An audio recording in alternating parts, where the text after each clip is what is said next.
You got me thinking about what it is that makes humans, human.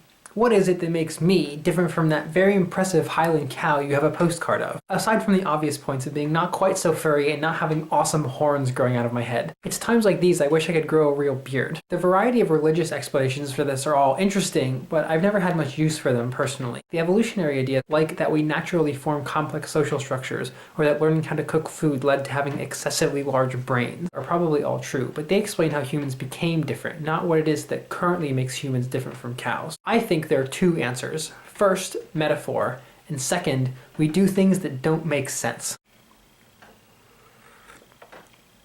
I make tea. Metaphor is what allows us to imagine the world not as it is, but as it might be. And I don't just mean the boring kind of metaphor that you're supposed to find in Moby Dick, though that kind is important as well. I mean metaphor in the sense of any time you say this thing is the same as that other thing. Whether it's two people that remind you of each other, art that makes you remember your grandmother, or a flavor of tea that makes you feel the same way you do when it rains. Indirectly, metaphor is what allows us to turn rocks and trees into rocket ships and the internet, because we can see the final form of what we're making by looking at something that seemingly has nothing in common with it. Humans can imagine turning a thing into virtually any other thing, which brings me to my second point.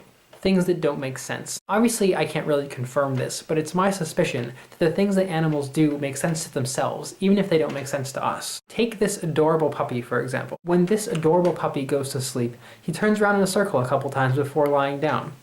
When he wants attention, he sits exactly in the place he knows that you'll accidentally step on his tail when you're late for work. And while I have no idea why this adorable puppy does stuff like that, I would be willing to bet that he does in fact have his reasons. Seriously, the amount of dumb shit that I do that makes no sense to even myself is astounding. Like staying up till 5 a.m. even though I'm not getting anything done, or not brushing my teeth every night even though I know it's good for me, or being really upset that I didn't get invited to that party that I definitely wouldn't have wanted to go to in any case. It's stupid, and I know it, but that doesn't stop me, even though I have the most highly developed brain to ever grace this planet. Yes, me personally, the best brain, and have better reasoning skills than any other animal ever. I am utterly incapable of being rational about even the simplest of things. What? But really, I think that's what separates us from other life on Earth.